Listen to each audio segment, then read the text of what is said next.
What you are about to see is live, raw, real answers at roughly 10 p.m.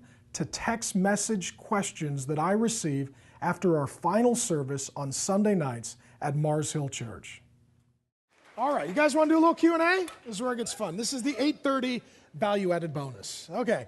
Can a woman ask a man on a date if the woman is tired of waiting for the guy to ask her?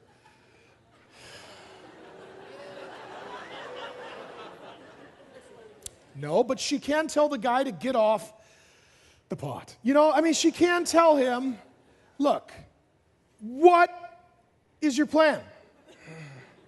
She can ask him, right? Let's say you're buddies, you're friends, you're hanging out, he's kind of flirting with you, talking with you. If it's that kind of thing, you're like, are you going to ask me out or not?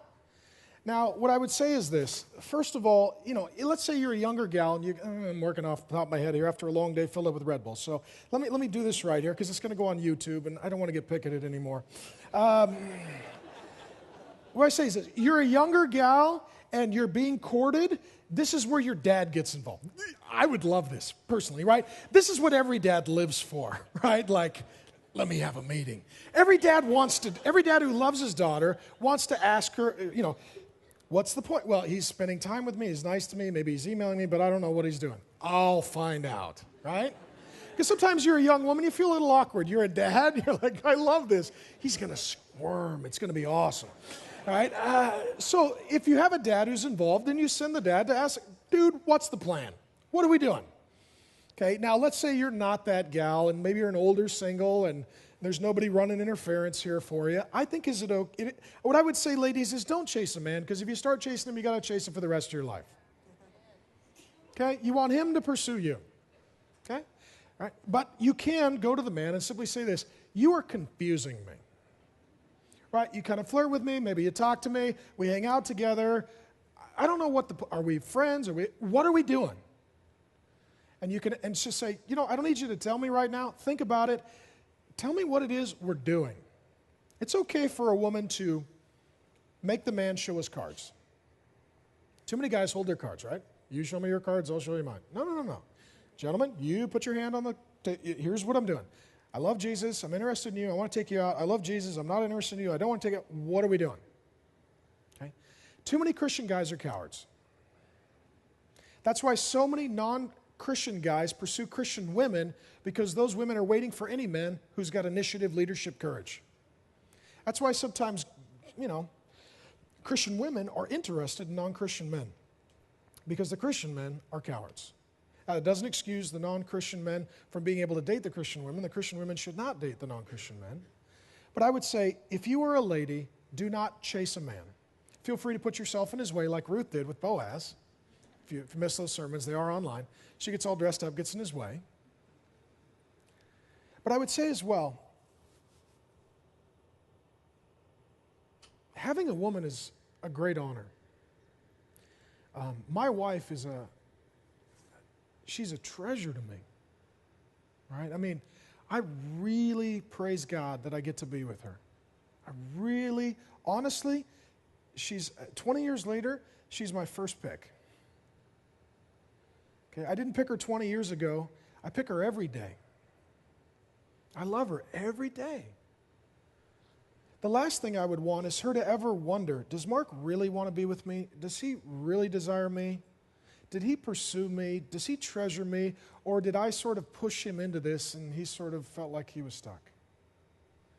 Ladies, this may move a guy, but you still don't know his heart. You don't want him to just move your direction. You want his heart to be inclined toward you, which means he has to initiate. Okay? And I would say, again, you could have a dad run interference. If you're courting, if you're an older single and you're in dating, I think it is okay just to ask. Just to ask the guy what he's doing. And gentlemen, I would tell you this with all love and sincerity. Don't be rude, don't be a thug, don't be a jerk, but don't be a coward. So many guys are thinking, well, I'll be rejected. Well, you know what? That's part of being a man. Part of being a man is taking initiative, sometimes failing, sometimes being rejected, sometimes having to pick yourself up and start over, but that's part of being a man. And I'm sorry to the woman who has this situation. It sounds like maybe there's a guy you really like, and he doesn't know what he's doing. Maybe he's not the guy. Next one. How will I know when I'm strong enough in my walk with Jesus to start dating? What I would say is this: you're probably not the best person to diagnose that, right? Good, godly people who know you, they're probably better. Let's say you're in a community group and there's an older couple that's leading it, right? Or there's a married couple, a good married couple that's leading your community group. Ask them.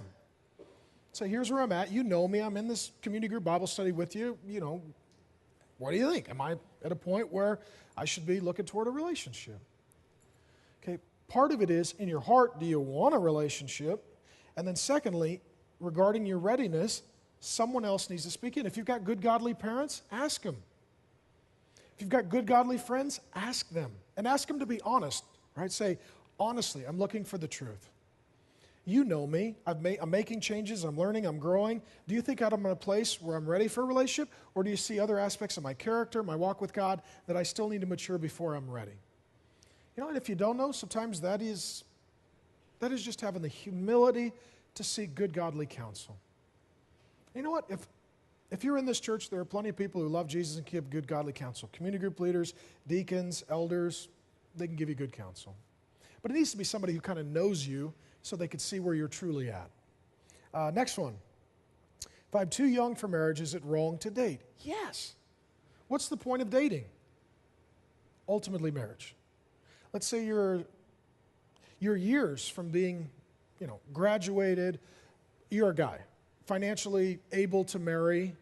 Why? Why would you take a gal out and emotionally get connected, maybe cross sexual lines, knowing this has no future? Why? You know what that is? That's using someone. Because you're lonely, because you like companionship, because you like sexual favors. That's not right. I mean, honestly, if you're the single young guy here asking this question, or maybe you're a gal, I don't know if it's a male or a female, would you date one of my kids? Would you walk up to me, if you're a guy, and say, I know I'm not ready to marry and I have no intentions, could I just have your daughter for a few years? If you're a gal, would you do that with one of my sons? Walk up and say, oh, Pastor Mark, I'm not ready to marry, and I don't intend to marry, and I'm not mature enough to marry, and I'm not in that season of marriage, but I'm just looking for someone to hang out with and get emotionally connected to and maybe have occasional sexual contact with. Could I have your sons for a few years? Okay? I would hope you would respect me enough as your pastor to say, I would never ask that. What I would say is treat everyone that way. Don't have people that you put in the bucket of I honor them and people you put in the bucket of I dishonor them. Put everyone in the bucket of they're an image bearer of God and I honor them. And I honor them. And if you wouldn't disrespect someone whom you honor, a family that you honor, don't do that to anyone. Don't do that to anyone. Rather than worrying about dating, worry about maturing. Put your energies where they count.